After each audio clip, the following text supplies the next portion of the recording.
Né pour transformer des vies, le révérend Alain Patrick Tsengue est le fondateur des ministères ACER. Président et producteur de la chaîne Évangile TV, il est également animateur principal de l'émission Pendule à l'heure. Bienvenue à l'émission Pendule à l'heure. Conférencier à succès, l'un de ses messages clés est la formation des disciples et la formation des fils spirituels. Son investissement dans ses fils spirituels est ce qui fait de lui aujourd'hui un père respecté partout dans le monde. Auteur de plusieurs ouvrages, il défend en l'occurrence le message de la foi. La foi, c'est être sûr. Croit en la prospérité. Quand tu donnes l'offrande, Dieu t'apparaît en rêve, il dit qu'est-ce que tu veux. Et en la santé divine. Tous étaient guéris. Orateur apprécié pour ses messages directs et dynamiques, son ministère est accompagné par la manifestation des dons de guérison et de révélation. Mesdames et messieurs, veuillez accueillir l'homme de Dieu, l'apôtre Alain Patrick Tsengue. C'est important que vous puissiez comprendre certaines vérités importantes sur le combat spirituel, ok? Sur le diable, sur ses démons, sur comment le monde spirituel est organisé. Le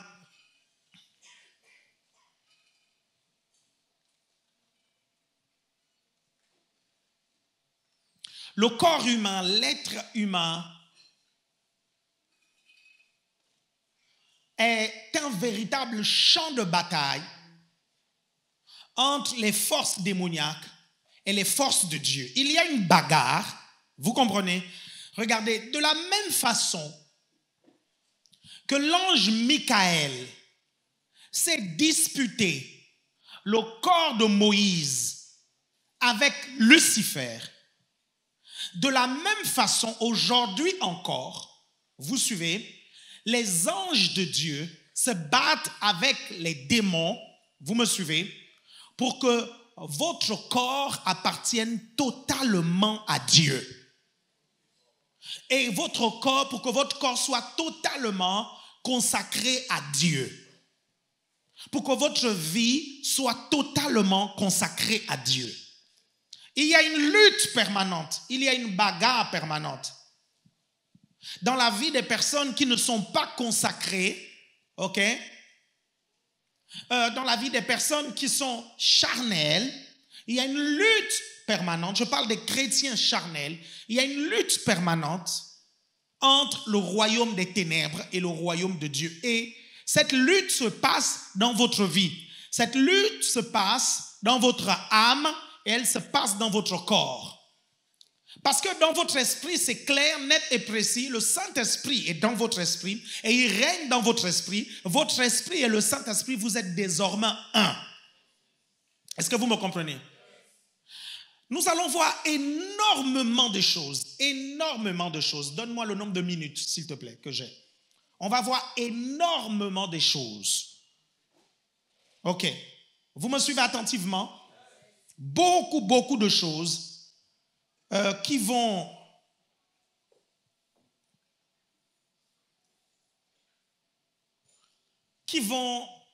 vous permettre de comprendre ce monde spirituel.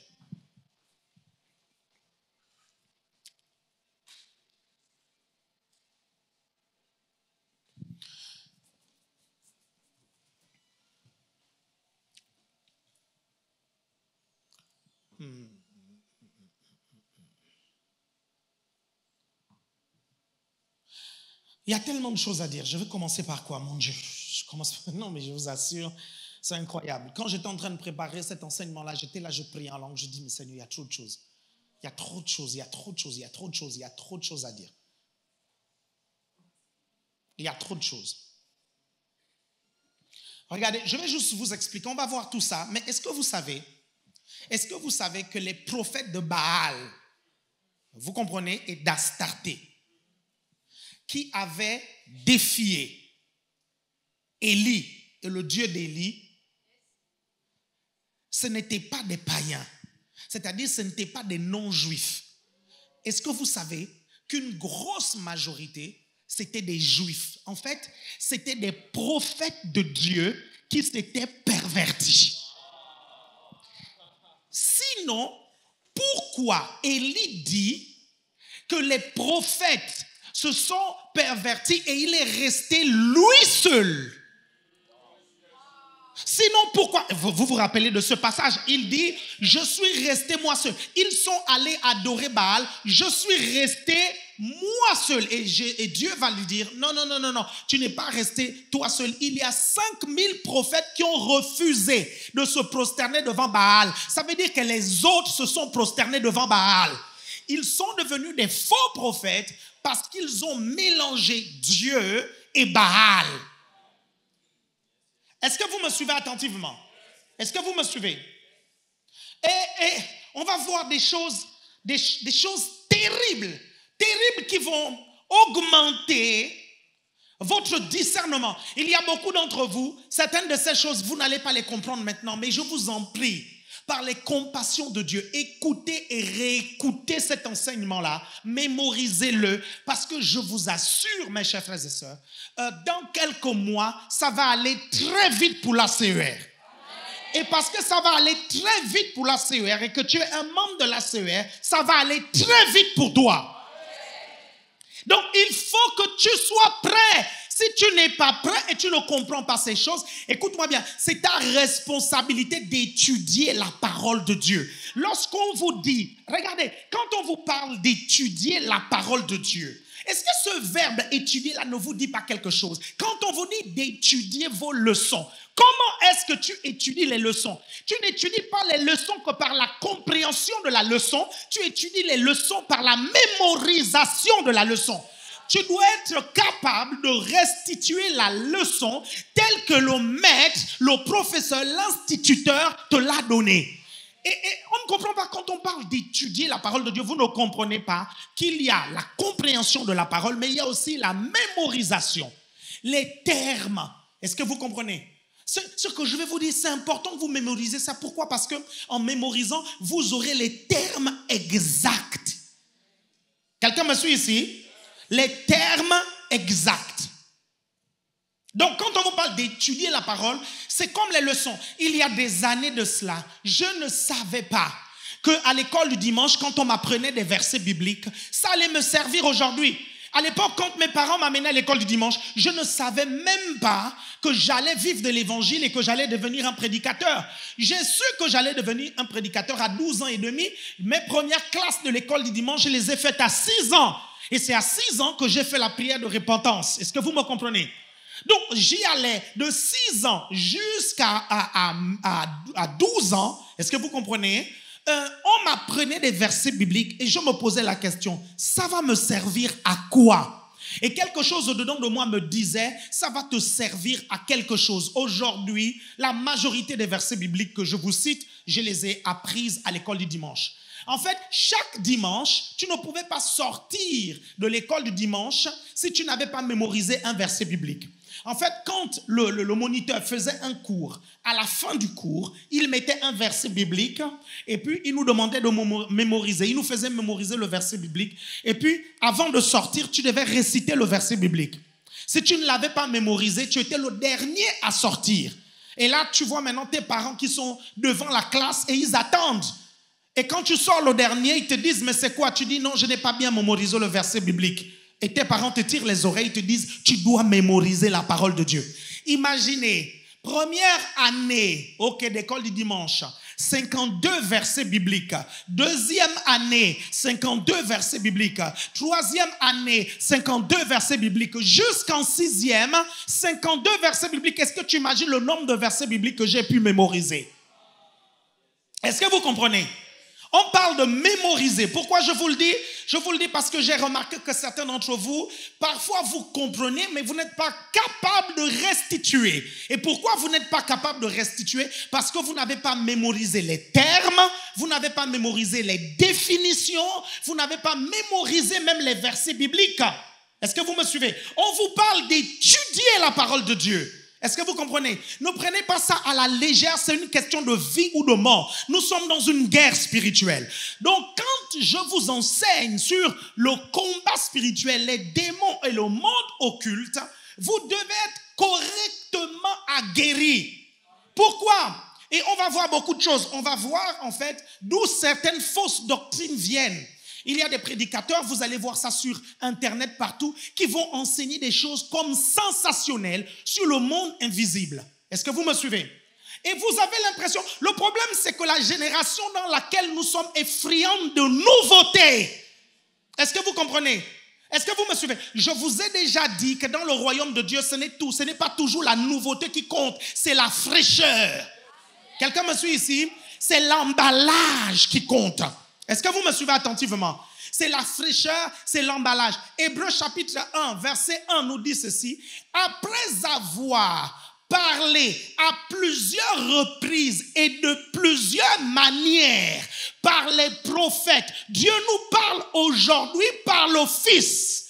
La Bible dit que Dieu a parlé à plusieurs reprises et de plusieurs manières. L'emballage. Quelqu'un me suit ici? L'emballage, vous allez voir, Dieu va presque dire la même chose, mais les emballages et l'emballage est différent. Il va le dire plusieurs fois. Regardez, au lieu de vous embêter sur la nouveauté, réfléchissez sur l'emballage. Est-ce que quelqu'un me suit? Pourquoi? Parce qu'il y a beaucoup de chrétiens, vous pouvez toujours leur donner plein de nouveautés. Tous les chrétiens n'ont pas la maturité de retenir la nouveauté que vous leur donnez. Ils sont contents, ils sont tout excités, ils sont emballés, mais ils ne maîtrisent pas les premières vérités. Quelqu'un me suit ici? Et ça, c'est un gros problème. Et c'est l'une des raisons pour lesquelles je dis et je redis les choses. Je dis et je redis les choses. Et c'est pour ça que vous devez, mes chers frères et sœurs, aussi dire et redire pour que tout le monde puisse maîtriser ça. Quelqu'un me suit ici? On va voir en profondeur. Je préfère, pendant ce culte, établir un peu le décor de ce qu'on va voir pendant ces 5 cultes et les autres 5 cultes. Et peut-être le dimanche d'après, on ne sait pas, on va voir. Est-ce que vous me suivez? Beaucoup vont vous dire des choses sensationnelles, même sur Internet. Est-ce que vous comprenez? Qui n'ont aucune base scripturaire. Vous suivez ça? Regardez, je vais vous dire une chose. Si une chose n'est pas dans la Bible, vous suivez, c'est que Dieu n'a pas trouvé d'intérêt de la mettre dans la Bible. Est-ce que quelqu'un me suit ici? Regardez, je vais vous prendre un exemple très simple. Vous allez remarquer qu'on va parler de la naissance de Jésus, de l'enfance de Jésus, quand il va aller en Égypte et quand il va être dans le temple à l'âge de 12 ans. Entre les 12 ans et les 30 ans, on ne dit rien. Est-ce que vous me suivez? Pourquoi on ne dit rien? Parce que le ciel a conclu que vous avez suffisamment d'informations sur Jésus. Ce qui est dit sur Jésus dans la Bible pendant cette période, c'est ce que vous devez savoir. Le reste, ce n'est pas la peine. Pourquoi? Parce que c'est important de comprendre qu'il y a trop d'informations et trop d'informations peut tuer l'information. Donc, la Bible va donner les informations importantes et essentielles. Quelqu'un me suit ici? Vous me suivez attentivement? Ce sont les informations. Je vous prends un exemple. Quand vous regardez dans la parole de Dieu, où est Joseph? Où est Joseph, le père de Jésus? À un moment donné, on voit juste le monsieur, il disparaît. Est-ce que vous me suivez attentivement? Pourquoi la Bible ne parle pas de Joseph? Parce que Dieu veut que tu te focalises sur Jésus et pas sur Joseph. Quelqu'un me suit ici? La partie où Dieu voulait que tu puisses te focaliser sur Joseph, Dieu l'a dite. Est-ce que vous comprenez? Tu veux savoir qui est Joseph? La Bible dit c'était un homme de bien. Voilà, tu retiens ça. Tu veux savoir qui était Joseph? Vous voyez comment les anges lui apparaissaient en songe. Point final. Tu veux savoir qui est Joseph? La Bible dit il était charpentier. C'est pour ça que son fils adoptif Jésus était charpentier. Tout le reste, le ciel a décidé que tu n'as pas besoin de savoir, sinon tu vas être embrouillé avec trop d'informations. Y a-t-il quelqu'un qui me suit ici?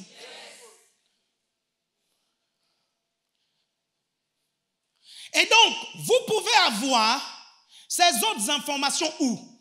Vous pouvez les avoir dans les livres historiques. Vous pouvez les avoir aussi dans ce qu'on appelle les apocryphes. Est-ce que vous me suivez? Le problème, c'est quoi avec les apocryphes et les livres historiques? C'est que lorsque les apocryphes et les livres historiques, contredisent ce que le canon dit, c'est-à-dire la Bible que vous avez, dit, à partir de ce moment-là, vous ne devez pas accepter ça.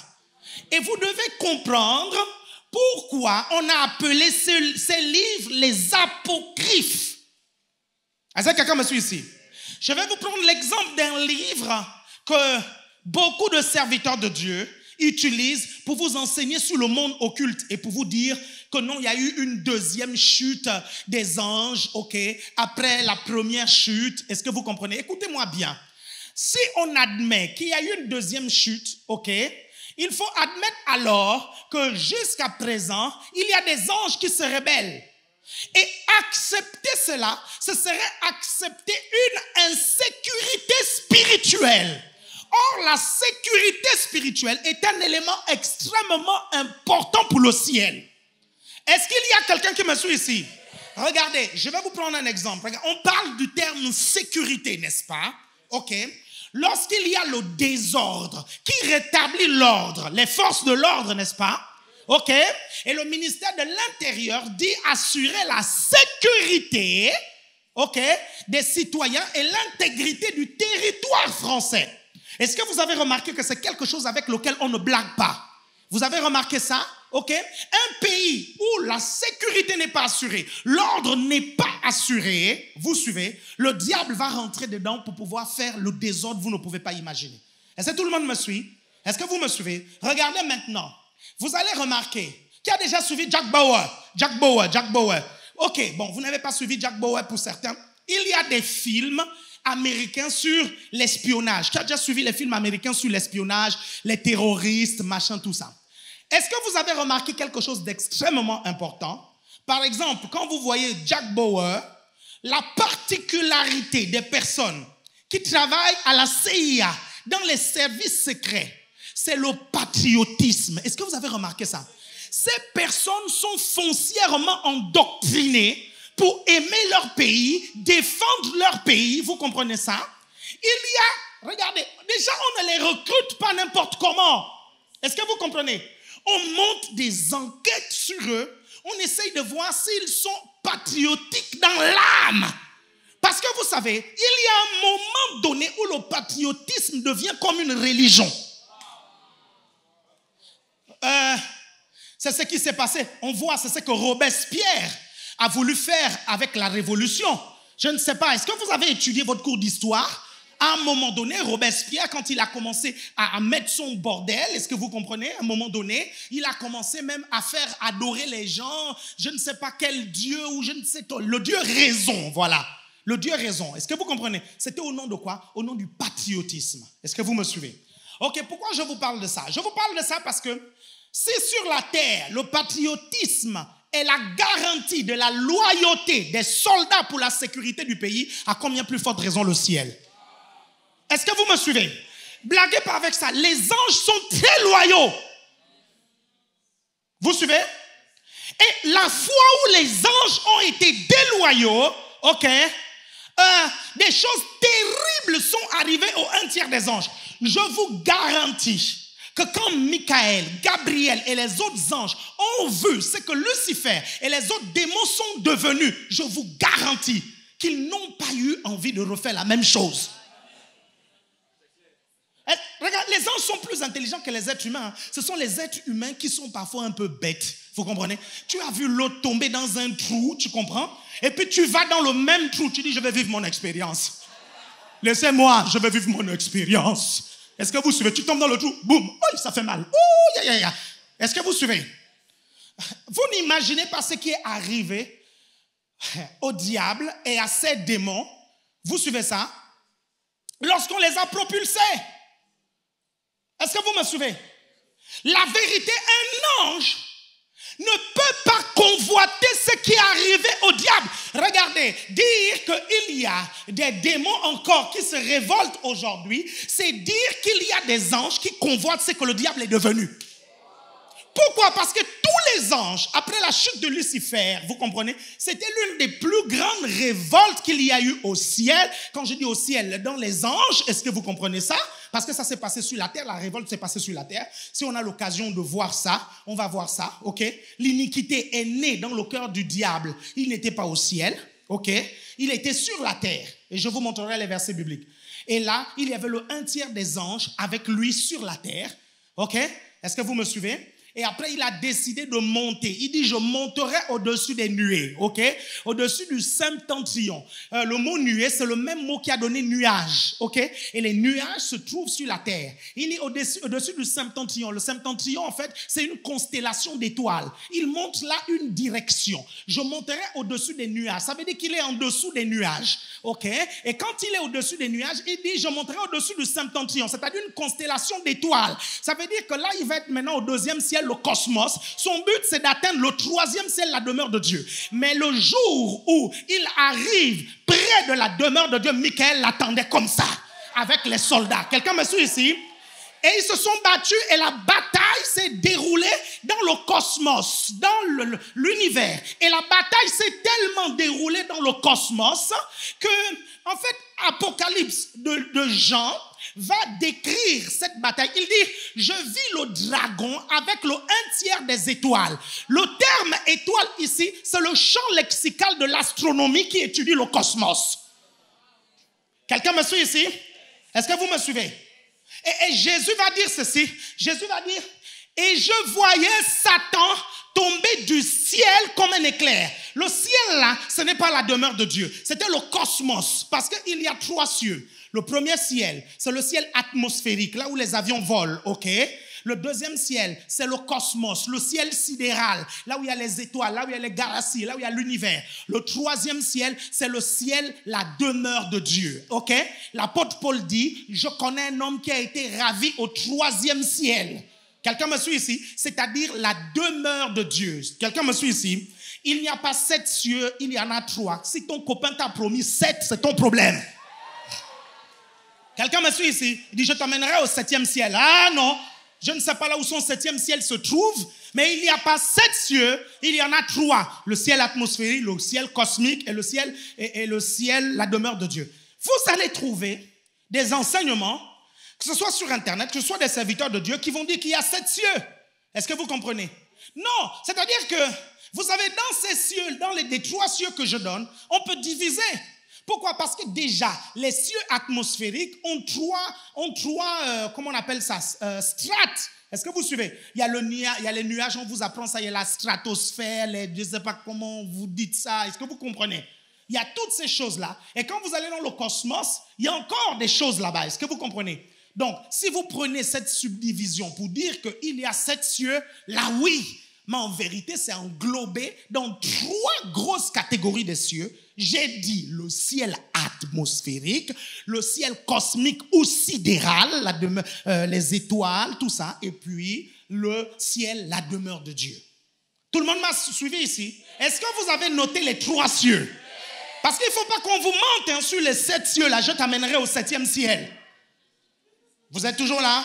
Vous êtes toujours là?